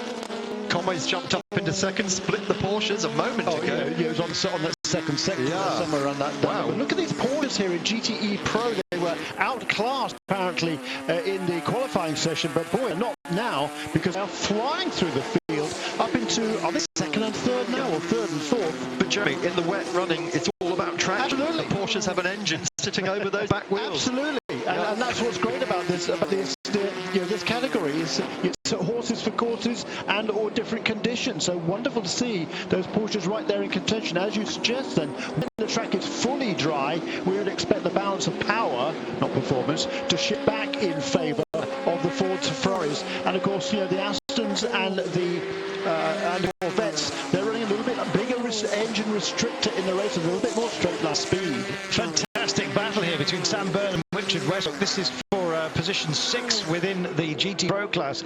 Super work and a great battle raging up front. Takes the lead. Toyota leads Le Mans. Wow, where did that come from? Amazing. Fourth to first in one lap. Well, they've got the range as well, apparently, comfortably within 14. And look at how twitchy the Audis are as they come out of the last curve. Wow, that was something, wasn't it? We saw that Conway had taken Byrne earlier. We didn't see where, because we're watching GTs. Just went back to the Ford chicane at the end of that 9th lap, and Mike just took it with both hands. Thank you very much. I tell you something, guys. We may well have been waiting for an hour for the drama. 50 minutes it was, but this has been spectacular. What a start! Yeah, and Sebastian Buemi there, he back in the 6th place. Remember, he just turned a 1 minute 3:44.5, so a whole second quicker than our race leader Mike Conway, who, as he was just saying, had passed 3 cars on that last lap to go from 4th to 1st. But the quickest car on track right now is that number 5 car, the sister machine from Toyota of Sebastian Buemi. Yeah, and that number 7 car that's just going to come into the picture in a moment, he's been given a track warning going wide at 33, which is where we saw happen throughout the Road to Le Mans race. And he's going to make the pass here. Beautiful piece of drafting, and that's a spectacular shot. Absolutely superb. You can't keep a good man down, and Lotterer is a very good man. Yeah. 22 hours and 58 minutes then remaining, and finally we get a dry strip.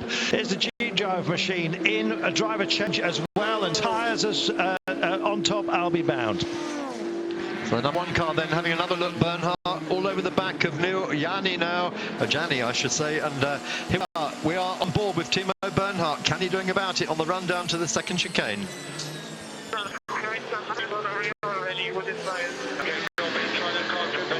What do you think about slicks? What do you think about slicks? Maybe 1 or 2 laps? No, stick your car away. Wow, that was who was that? Timo Bernhard on the radio to his engineer saying that he's losing performance with his rear tyres already. Now we heard Jeremy say, will they make the jump from wets to slicks? Well, the engineer just asked him that, and Timo said it's far away. It's far away. So they've obviously got a choice of intermediates, or they've got to the slick immediates also. Yeah, and the slick immediates, they are very slick tire. They're an intermediate tire, but they have no tread pattern, so it's quite cool. So it doesn't move the water out of the way like a grooved tire would, but they do have incredible grip in these conditions. My point is that the track drying so quickly, it won't be long before it's good enough for 4.6. Yeah. And it's going to be a brave man that goes directly onto that was the change for third. You just saw there Bernhardt got monster by Lotterer, got caught up in traffic. Audi went straight past, so you've got Toyota, Porsche, Audi now 1, 2, 3. Isn't that great? And Mike Conway just fastest of all in the middle sector on that lap. Of course, the track's drying out, so we would expect tyres to come down to be going faster as they work their way past one of the. That was a Labrador, I think. And look at Buemi coming through now. Buemi is going to make the jump as well, possibly by the Ford chicane he comes. Yeah. Obviously, Damien, the wets are working better on the Toyotas than the other cars. It's like Toyota. The Toyotas love these conditions. It's very interesting to see they're quicker, and as you just rightly said, Mike Conway's done a fantastic sector. It's like 2 seconds quicker in sector 2 alone. Buemi. And here's another. That's actually that's the gone through Conway. I think. Yeah, that's gone through the MP2. That's Buemi, isn't it?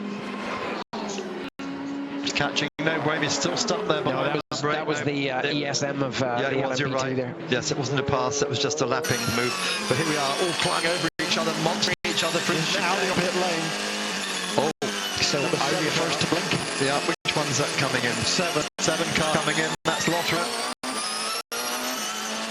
And the number 1 Porsche as well. No, it's not pit lane, sorry. Porsche goes past Bernhardt, so he takes that race back. So there's a pass now. Buemi has passed. Yeah. That was going up the hill, wasn't it? I don't know what happened there. Did Bernhardt back off? Went past that. He's standing. Yeah. I think the Toyotas are just coming into their own, aren't they? Our new fastest race up there for Mike Conway. What's 3 minutes 41.64 seconds quicker than Neel Jani on that last lap. That's pretty amazing, isn't it? Tremendous effort here by Mike Conway, and it's very, very early stage. It's very difficult conditions. You want to make sure you don't make a mistake, certainly in this part of the game. But what a great effort this has been from Mike Conway to lead this motor race. Was that slick mediates or a slick I saw going on to Audi? Didn't notice that. We'll keep you up to date on that. To tell, I'd be surprised if it wasn't a slick, quite frankly, because I think the track is drying out, and the slick immediates, these non-tread kind of wet weather tyres, that they're good at these sort of conditions, or a little bit as the track is drying out. Lotterer second slicks. Yeah, it's such a long track here at Le Mans that it's easy to lose a lot of time if you're on the wrong sort of tyre.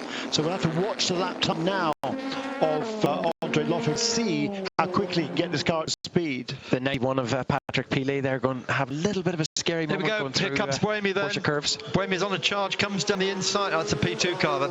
I just thought for a moment that was one of the Audis from the background. No, but he's still just there, stuck, isn't he, behind the number 8 Audi, the one that stayed out. He's still in 4th. It's only a matter of time. He's getting a great run on him now. There you go. It's going to be a Toyota 1-2 for long, isn't it? And that's bragging rights as we go into the second hour of the Le Mans 24 hours. We've got the best of the GT cars up inside the top 12. Isn't that amazing? A lot of the LMP2 cars already not to pit lane. There's another purple sector, by the way, for our race leader in the middle part of this racetrack, and that is a section from the beginning of the Mulsanne straight to just after Mulsanne corner.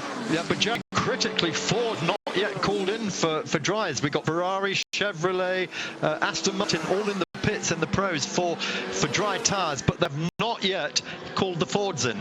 Got to pass again. That is Arnie Teig taking Duval for second, so it is now that Toyota 1-2. That came so quickly. That was he just couldn't make the pass on the inside of Indianapolis because he was on the wet line. So the Audi was able to brake a lot later, but he finally made the pass just before the Porsche curves, and he's on his way. Conway again setting fastest first sector of anyone by miles, 1.2 seconds faster than anyone else there. It's very exciting to see Toyota so competitive, isn't it? Well, we've seen it coming all year. We saw it at Spa. Unfortunately, they lost 2 engines at Spa because the ride height was so low. The cars are bottoming out in Eau Rouge, and the shock waves destroyed those engines. Here they know better than that. One of their things, one of the mantras is do not ride the curbs, which Audi were doing all weekend. Yeah, Well, Audi drivers have been banned from doing that because of the problem they had, the reliability problem they had in practice, where a gear between the MU and the drive shaft fell down.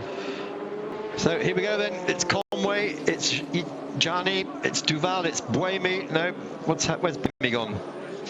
Here's number 8 car is on to pit lane. Oh, he's in pit lane now. That's why he's suddenly dropped out of and the place. number 1 car. Yep, Bernhardt follows him in.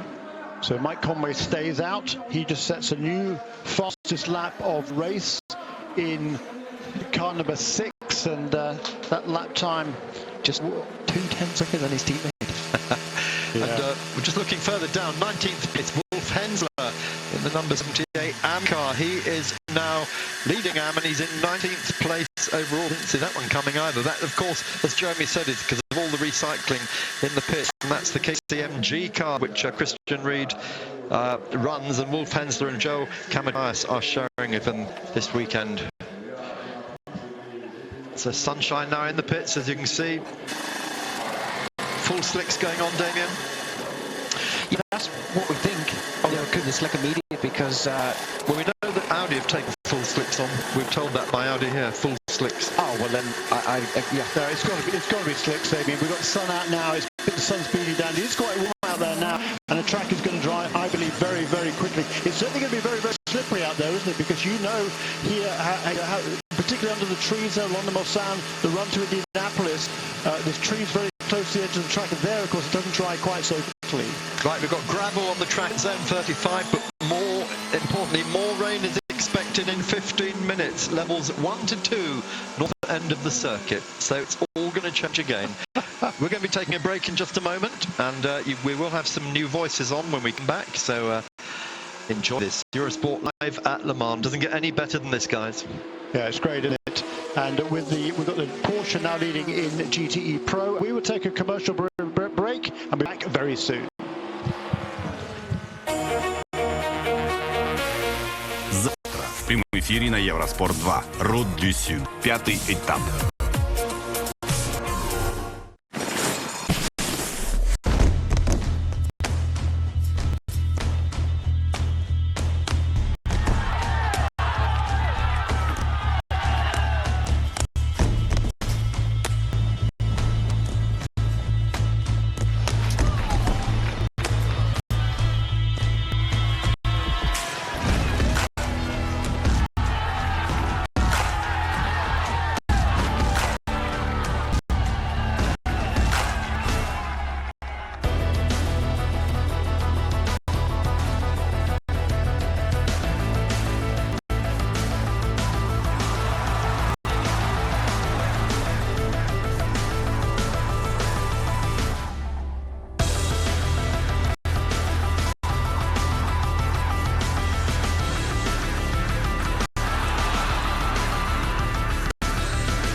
Welcome back to Eurosport's live coverage of the 24 Hours of Le Mans. The whole of the prototype lead classes in race leader or race pole position man.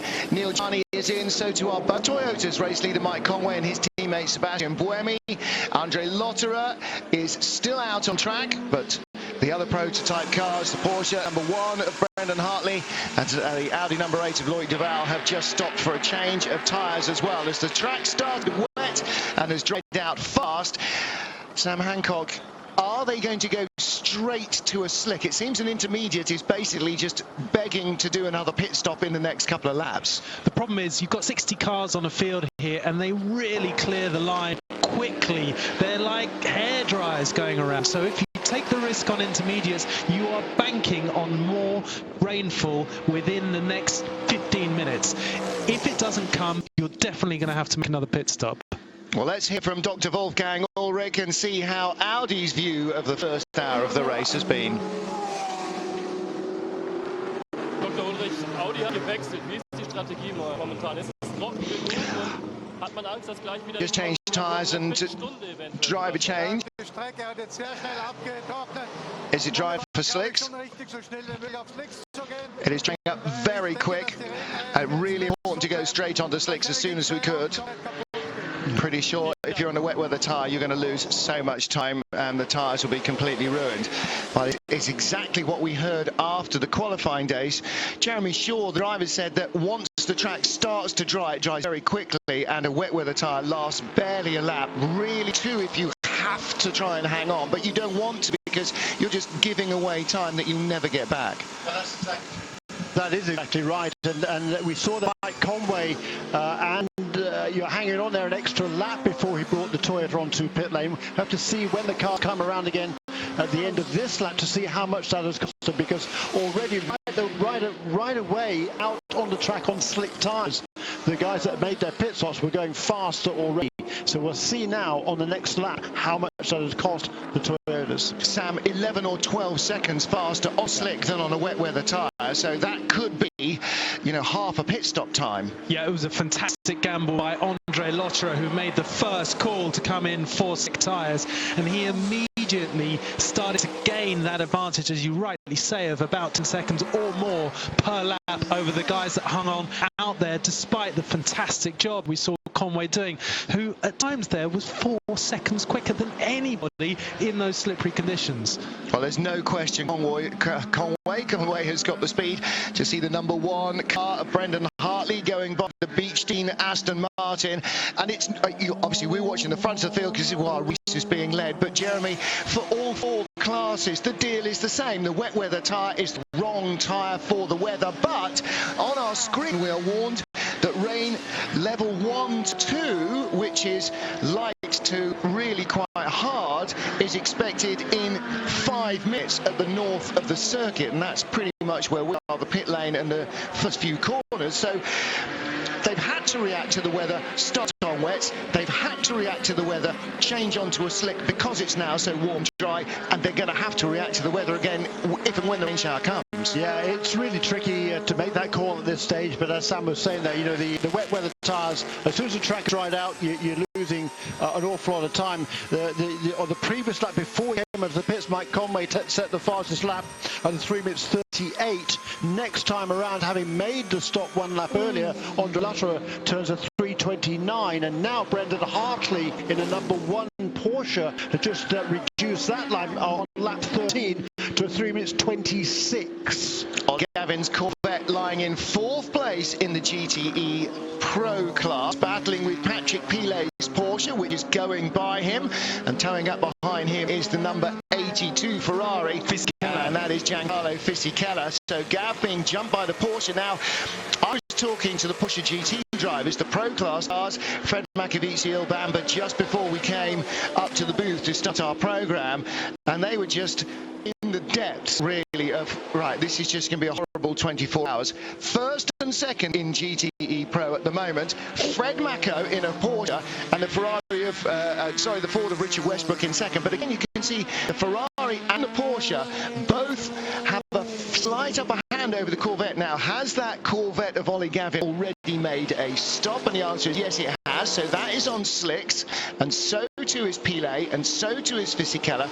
Pretty much so too is everybody else. But Gavin finding it hard to match the Porsche even on pace. Well, it's a fantastic display of incredible racecraft by three of the world's top factory drivers, all here in the same part of the track at the same time.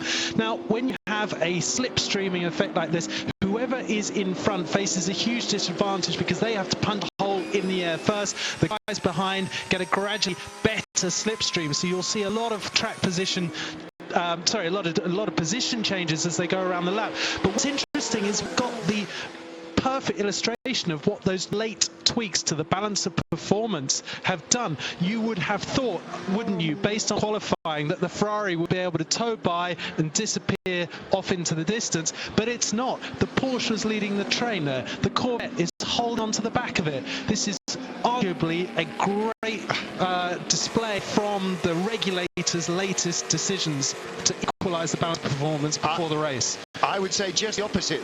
When we picked this battle up, the Corvette was in front. It's now at the back. The Ferrari has just towed past in a straight line, side by side, on pace, past the Corvette and past the Porsche. Exactly what Porsche and Corvette said would happen, and the balance performance has not worked. The Ferrari is now driving away from, despite the fact that at nearly 200 miles an hour, giving them the benefit of a tow. And it has still got more power than the Porsche and the Corvette.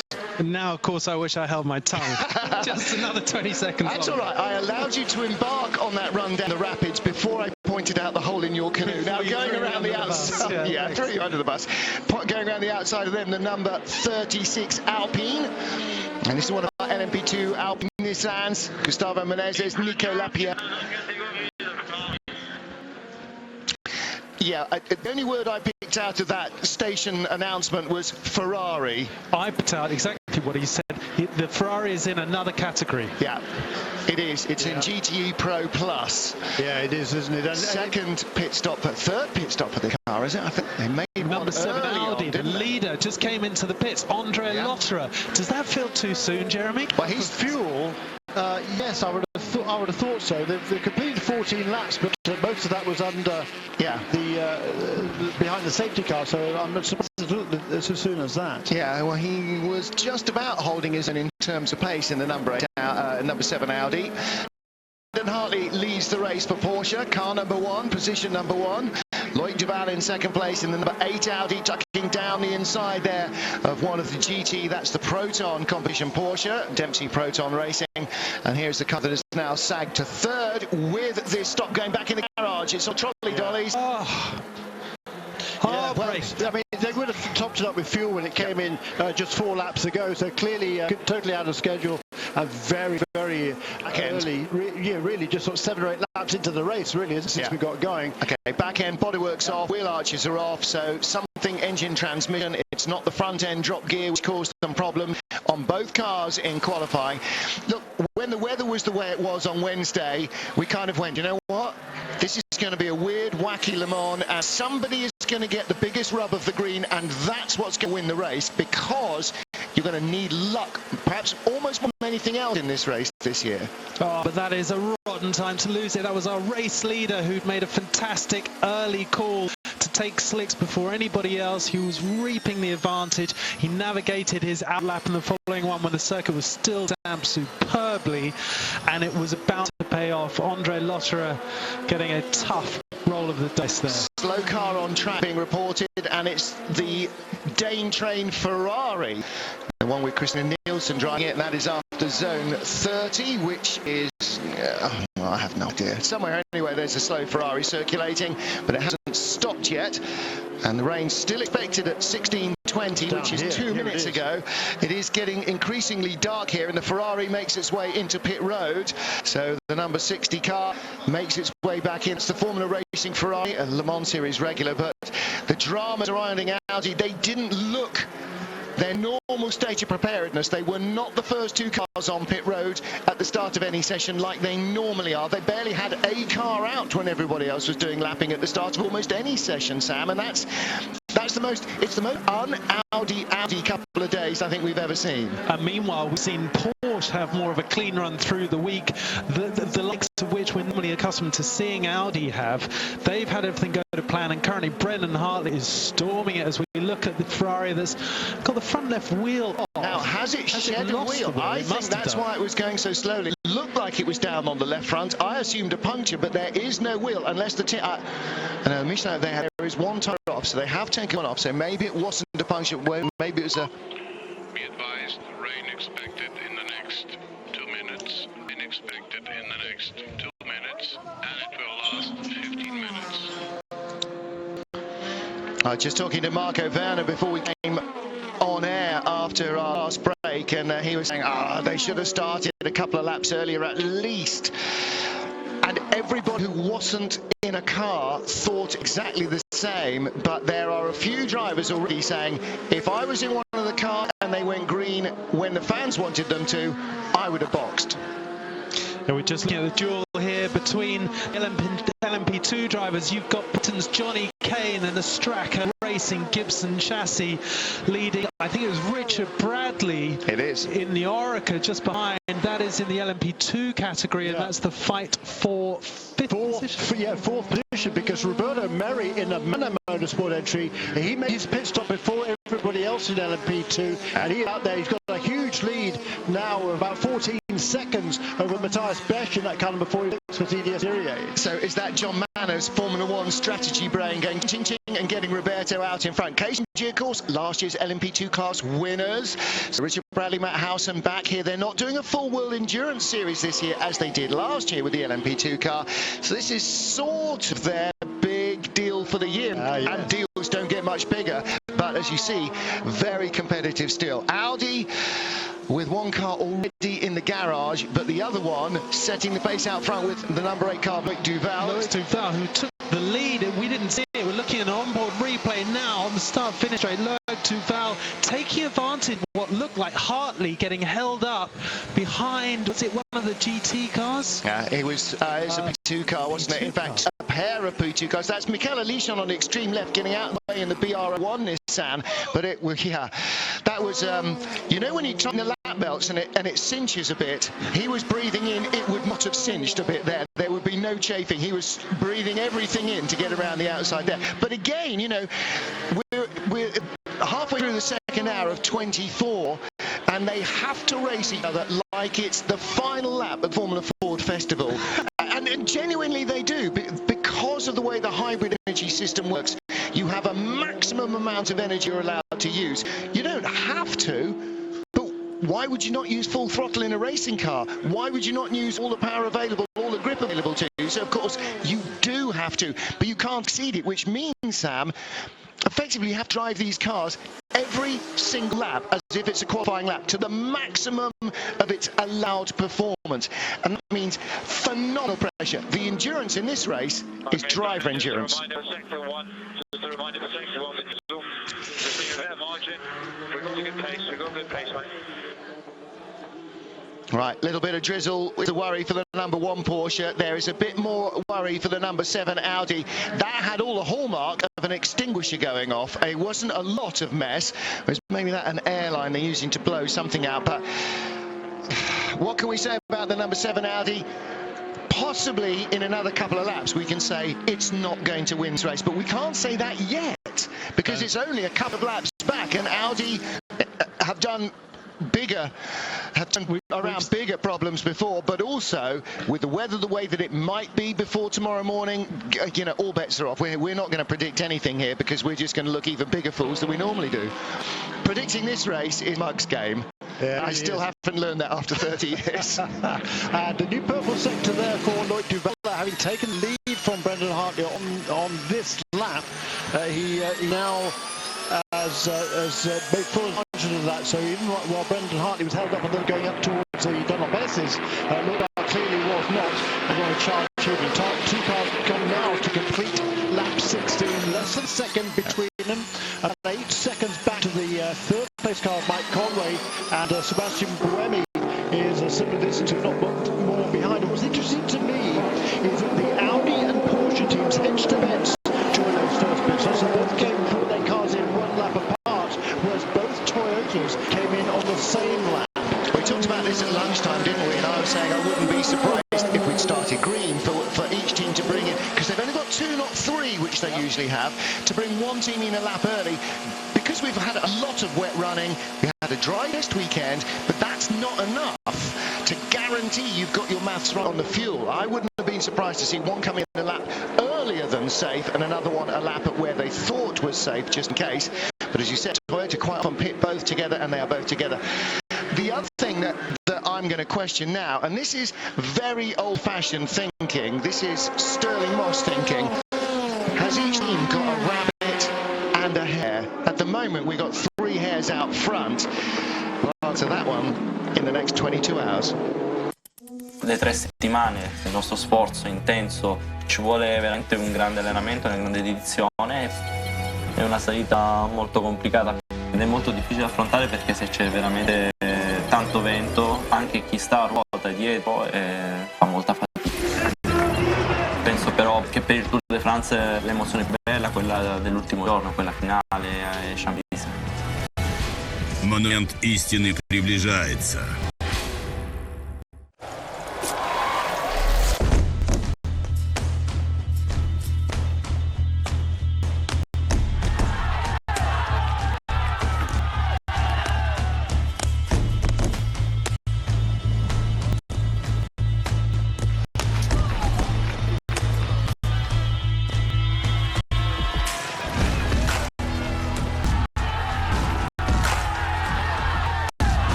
Welcome back to Le Mans live on Eurosport. Fantastic lead battle on the left of your screen. Audi number 8, Loïc Duval behind him. Brendan Hartley came across the line just a second behind, and up into the Dunlop curves was barely 2 car lengths behind. The Porsche making up under braking on the Audi, and the Audi just stretching its legs as it picks up speed along the track.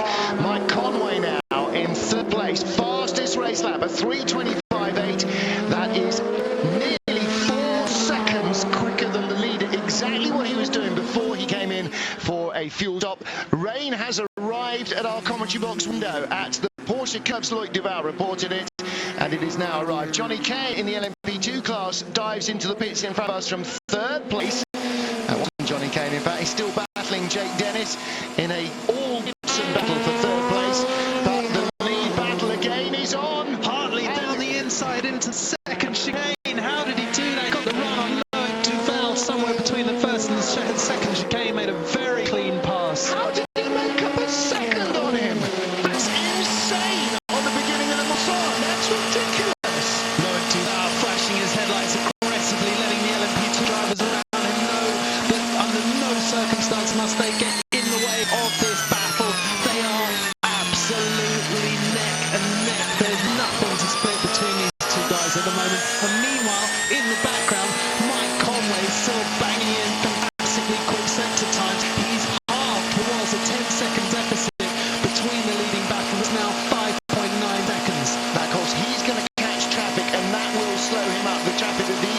just cleared, and I sense perhaps that Loïc Duval is the first chicane when we weren't seeing them got held up in some slower cars. They just cleared all those LMP2's machines.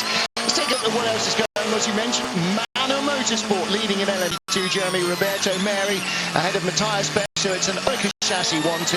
Johnny Kane third, Jake Dennis fourth, Richard Bradley fifth, Brit ahead of René Rast, the pole sitter, in sixth position.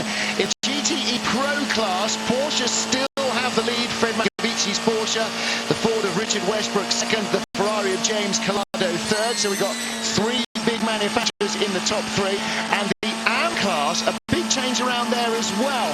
Porsche was struggling for pace at the beginning of qualifying, but Lee Keen leads in the car that is now a two-driver car, and Patrick Long in second, and Bob Hensler in third.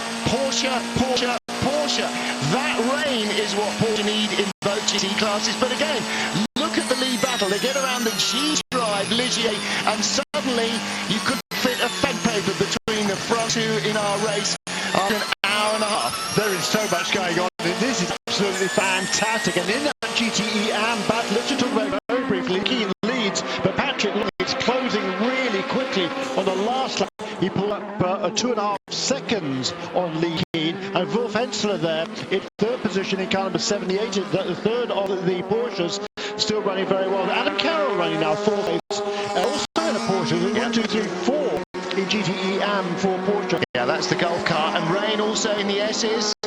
Now, those of you who have been coming here as long as I have can remember the S's that you see in pictures of the GT40s and the Porsche 956s and the Alpines and everything else with the big high walls around them that have been smoothed out and completely reprofiled to make this a motorcycle Grand Prix circuit as well. And it's actually, well, it's added a different challenge to the challenge that was there before, and it is just as demanding a bit of racetrack. Headlights flashing on car number 6. This is Great Britain's Mike Conway, pulling out behind compatriot Richard Bradley in the KCMG number 47 Orica.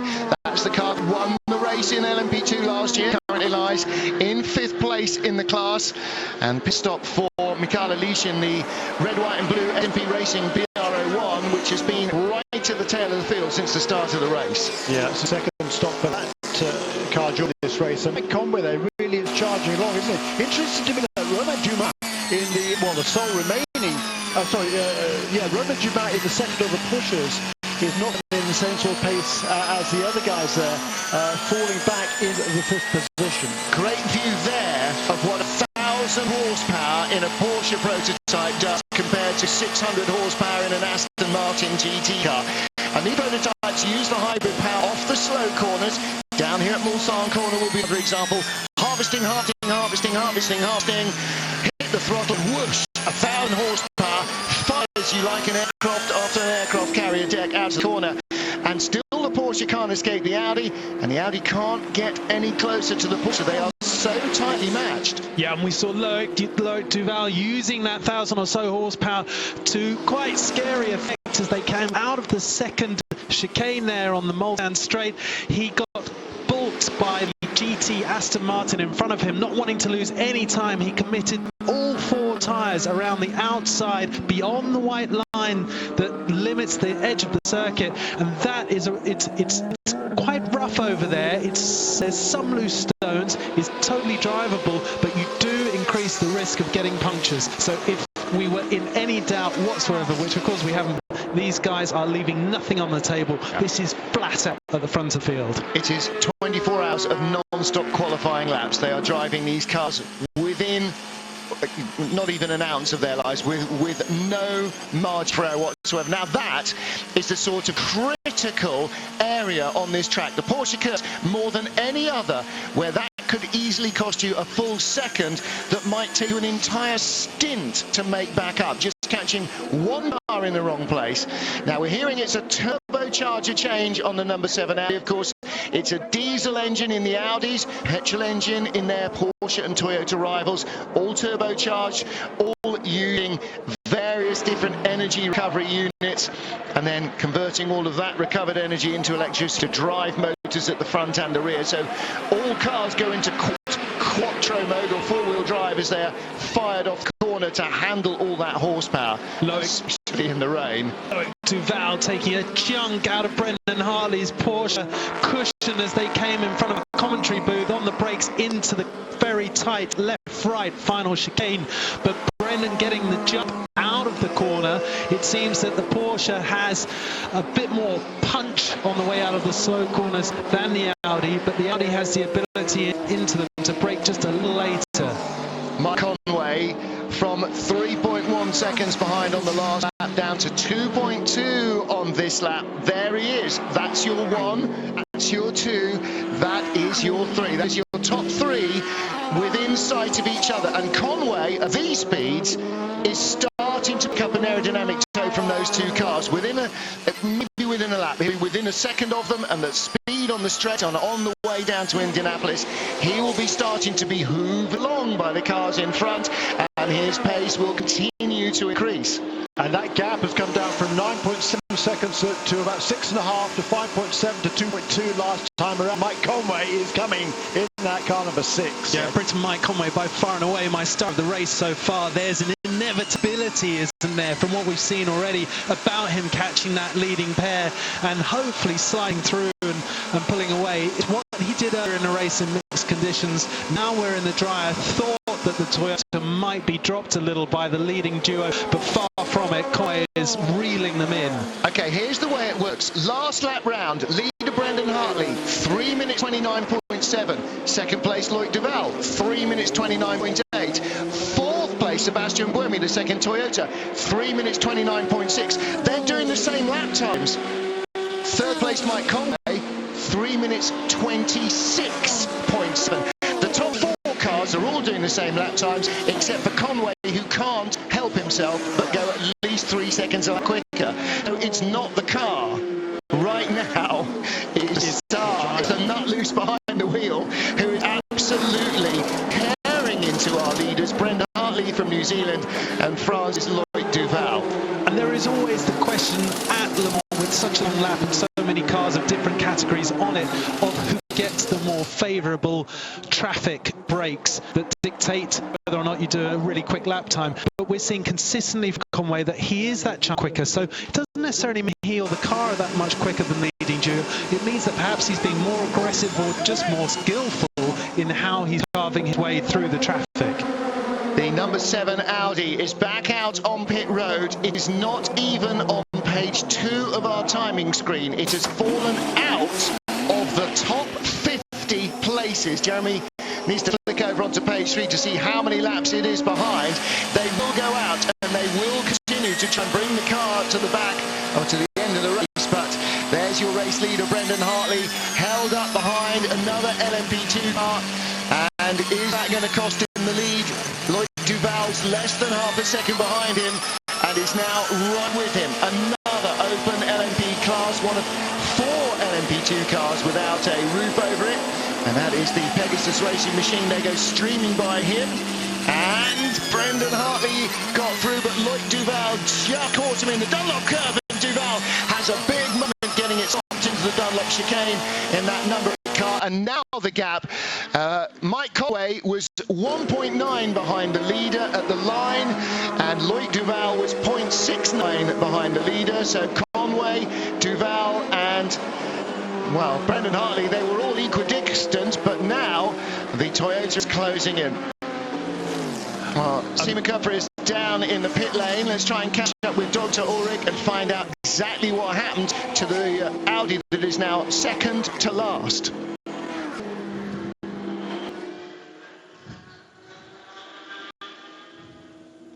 Dr. Ulrich, was war das Problem? 20 Minuten in der Box. 20 minutes in the box. What was the problem? Turbocharger. Unfortunately, we had to change it. Weren't expecting this at all. I can't tell you the last time we had a turbo problem with the car. It's not something you ever think of. The crew have done a fantastic job to do it in 20 minutes, but unfortunately it's a disaster for the race. Really not help at all. Number 7 car was leading at the time, and now it is, in fact, he says it's a long way down. It's 59th of our 60 cars, but the team have the motivation now to try and bring it to the finish line. Any chance that the same problem might afflict car number 8? Well, we say in Germany the devil never sleeps, but we don't expect the turbos ever to be a problem, so we hope it won't be on the number 8 car. Well, Sam Hancock, you know, as a racing driver, if your sister car disappears from the lead and then you never see it again, you immediately start to worry about your own car, because they're the same. They're built to the same unbelievably exacting standard. And of course you can have one freak failure, but you then have... You've got 22.25 hours to worry about the 100 million to 1 chance to your car as well. Yeah, and of course we've seen it plenty. Oh, just see a replay here. Brendan having to go really defensive as he gets ball passing the LMP2 traffic coming down into the 4 chicanes. Loïc Duval desperately trying to seize the moment to get by. Well, that was a lap ago, wasn't it? We were on board with Hartley at that stage, and this is what it looked like from behind. From on Brendan Hartley, once he cleared the P2 car, we saw nothing. He will have known what was in the mirrors, and that was Loïc Duval's view. And you also saw Mike Conway getting held up there, and that has dropped him a little behind our lead duo. The top 2, after 2 hours of racing, very nearly, are covered by 6 seconds. Conspiracy theorists probably.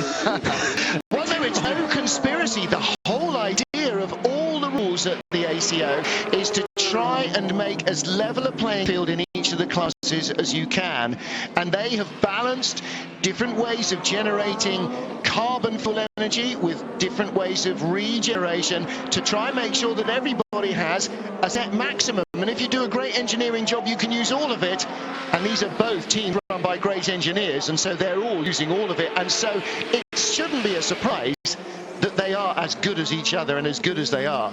Oh man, on a mission there, Conway right up there in the slipstream behind Loïc Duval in the number 8 Audi. Martin, what I was actually referring to was the fact that the Audi, ironically, got heavily held back and balked by the GT class Porsche, allowing Brendan Porsche to pull a bit of a cushion as they enter the Porsche curves. And not only that, Sam Hancock, but Brendan Hartley just took the fastest lap of the race as well. A 3:25 now, 0.779 for Brendan Hartley. So all of a sudden, that gap has gone out to 5 seconds. That's a cushion that he'll be very happy with this stage. Well, the answer to how far behind is the number 7 Audi is 15 laps completed compared to 21 laps completed by the leader. More pit stops in the LMP2 class. That's a race leader. René Rast came in. That is indeed the race leader, because the other leaders came in last time around. René Rast has completed one more lap than Roberto Merri and Matthias Besch and various other guys in the P2 class. So which is cycling through now in P2. More trouble for Ford, which has all cycled Vitaly Petrov to the top of the LMP2 pile in the BR01 Nissan. And which of the Fords is in the garage? It's 67. It's Andy Prio's car that came in under the yellow flags, under the safety car earlier on. So 67 Ford has gone into the garage. That's the car he shares with Harry Tincknell and Marino Franchitti. It's an all-British entry. A Guernseyman, Scott, and a Devonian.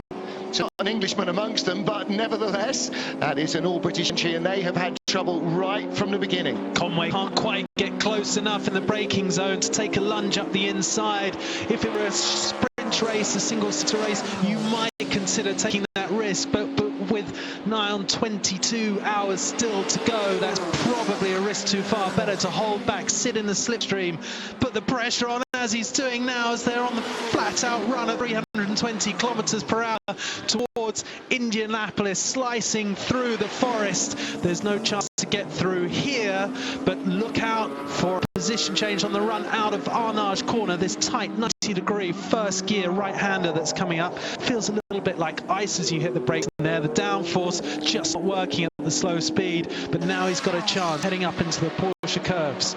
GT car and a P2 car in front of them, and all of these lead drivers have stellar single-seater careers behind them, and as a result you're seeing them racing as if it is the final stages of a single-seater race, wheel to wheel, no quarting the none arse. They're going by the GTE AM class car. Is that the 98 car, isn't it? As they light it up through the Porsche curves. Stunning battling between these guys. And the number 7 car just came past here, out from the racetrack. 6 laps down now to the race leaders. Yeah.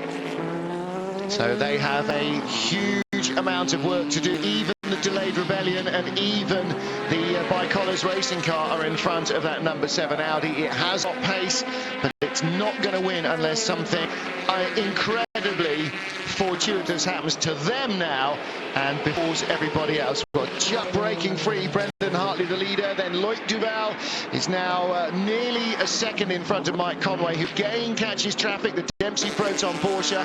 That really dark black sky in front of them should have passed them by.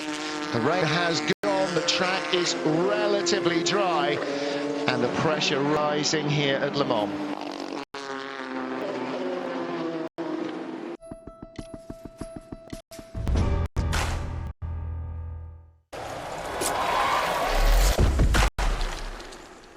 Только избранным дано управлять миром. Наслаждаться непревзойденным уровнем комфорта, где самые изысканные материалы сочетаются с передовыми технологиями. Избранным доступна роскошь в самом современном воплощении. Новый BMW 7 серии. Самый инновационный BMW. За каждой бутылкой Велкоповицкий козел безалкогольное мастерство пивоваров, влюбленных в свое дело. Здесь мы вертимся как белка в колесе. Работаем со вкусом. Для того, чтобы не хвастаться мастерством, а наслаждаться им вместе со всеми. Велкоповицкий козел безалкогольный. Наслаждайтесь нашим мастерством.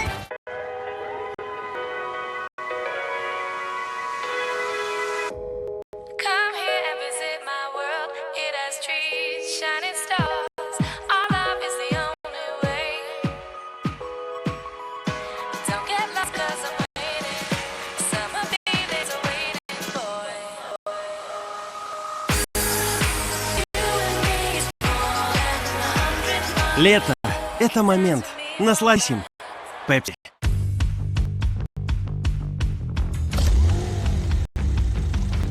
Звучит как спорткар. Дарит чувство спорткара. Маневренный, как спорткар. И герб на нем – свидетельство спорткара. Porsche Macan. Для тех, кто верит, что каждый автомобиль Porsche – это спорткар.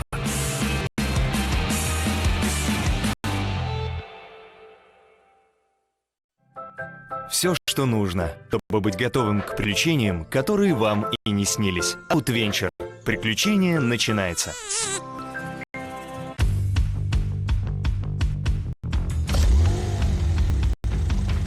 Звучит как спорткар. Дарит чувство спорткара. Маневренный, как спорткар.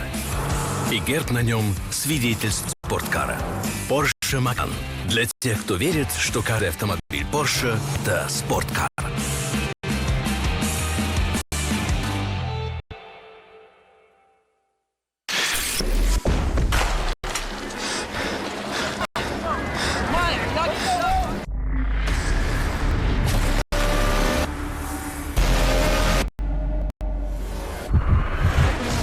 За гранью возможного. 24 часа высоких технологий и изнурительных испытаний.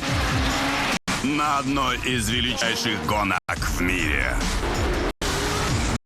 24 часа Le Mans в прямом эфире на Евроспорт 1 и Евроспорт Player. Welcome back to Eurosport's live coverage of Le Mans, where the second-placed Audi of Loïc Duval has just peeled into the pits. Harry Tinknell in the pit lane, and so too, unfortunately, is his car. He's having a chat with Brad Pitt, as Andy Prio is in the car waiting service. Number 8, Audi is there, Loïc Duval. Jeremy Shaw doing a 12-lap stint. Is that as much as we anticipate getting out of an Audi? I think it might be. It's interesting to see how long they can manage, but certainly that car is coming in now. It last pitted on the same lap as number 1, so the Porsche, the race leader, certainly doing one more lap than the number 8 car. That And I think that's what we expected. And I think we expected that Toyota could do 14 on the stint. Mike Conway, the Toyota in second. Number 5 there, you're looking at Sebastian Buemi in third. As the number 64 Corvette of Ollie Gavin gets dumped by yet another car. No, he's gone in front of pole sitter in the GTE Pro class. Dirk Muller on board with 68. Now, all of the talk this morning was about the ACO not taking enough performance away from Ford and Ferrari in the GT classes. And suddenly, we've got one Ford making another garage visit. The pole-sitting Ford GT just being passed by Ollie Gav's ostensibly slower Corvette. So, has it made a difference? Is the increasing temperature bringing up the ambient barometric pressure to rob Ford of some of its boost level? Looks like it's going to be maybe more of a straight fight than we had anticipated. Well, they lost some boost through the midsection of their rev race, but the boost pressure allowed remained untouched at the very top end. Yeah. So when they're flat out down the straights, there's not really any difference. The problem is everybody else had less power than them off the corners. So headlights flashing from behind. Is that our race leader, car number 1, Brendan Hartley? It's about the right place for him to be, on board with Oliver Gavin, Yardley Hastings' finest Corvette racer. Yeah, and in GTE Pro, Fred McAveeky in car number 92 is the lead, but that gap now to Richard Westbrook in the best of Fords, car number 69, is down to just 2.5 seconds. So Richard Westbrook is really closing in there in the second place. Not too far back either are both James Collado and in the car number 51, and the other Ferrari, Giancarlo Fisichella, that's number 82 car for Competizione. In the LMP2, Roberto Merri leads once again for Motorsport after that round of pit stops, but the deficit or the gap between those two went from 10 seconds to 22 seconds down to 14 now. Leader in, here comes the Porsche down pit road. Brendan Hartley from Palmerston North in the land of the long white cloud. The Kiwi brings the car onto pit road, and unless Mike Conway follows him in, and he does not, we will have a Toyota 1-2. Mike Conway takes the lead. Also on pit road for Jeremy's information, was that 61? Missed out of that. That was 41 coming in the LMP2 class. And that is the Greaves Motorsport Ligier Nissan. But here is the car that was our race leader. Kiwi Brendan Hartley, door open. But not driver's door open, so they're just changing and topping up. That'll be oil, pressurized oil canister and pressurized drinks canister as well. Hartley stays in, our overall and LMP1 hybrid race leader. And so Toyota now 1-2. Mike Conway ahead of teammate Sebastian Buemi by 21.5 seconds as the Porsche rolls out of pit road. It's strange that Sebastian Buemi hasn't really been able to show the same sort of pace as Conway, and it seems to be a situation mirrored somewhat in the Porsche camp, with Dumas' pace just quite apparently lacking compared to what Hartley's been able to do so far. We're discussing off air, if the teams are playing a tortoise and hare strategy, what is it really that they would do to either allow one of them to go a bit quicker or withhold the other? And the only thing that I can really think that might be prevalent is setting the cars up to be more one of the cars up be more friendly in the rain, to make it a little bit slower in the dry. The problem is the forecast is for a predominantly dry race, which means it's going to murder its dry weather tyres, even if it is a little bit better. And if it's only going to be a quarter wet and you're giving away performance for 3/4 of the race, that doesn't sound to be like much of a trade-off. You're right, though. You can't add more performance to the car because that's illegal. So the only thing you do is to have one that's going at maximum 100% and one that's going at less than maximum, and I'm not sure that you want to do that either.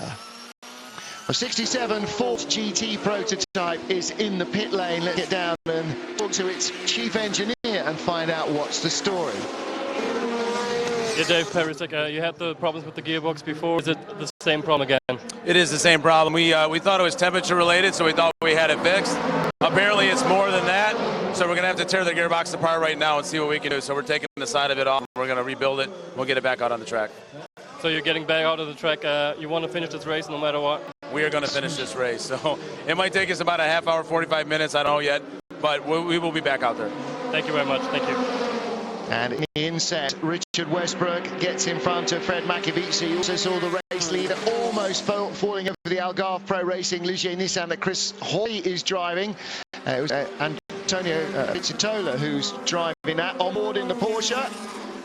And Fred Mako was a bit disparaging about balance of performance at lunchtime, and that's exactly what he was saying. He said they just drive past you and go away. Comprehensively blown away on the straightaway. There was Fred in the Porsche, and yeah, you can see the difference from on board at Porsche. Also talking about Porsches in GTE AM, it's Patrick Long who leads now in car number 78 from number 78 of Wolf Hensler, and Adam Carroll now up into third place in car number 86. That's the Gulf Racing Machine, and behind him in fourth now is number 55, of course, of Ferrari, Matt Griffin, currently at the wheel of that car. Jeremy will want to make a note of the fact that Paulu Chatin has just stopped in the number 23 Ligier Nissan. That's the new team to Le Mans, Panis Barthez, with Olivier Panis and Fabien Barthez, France's World Cup winning goalkeeper, not only owner but also driver. Into come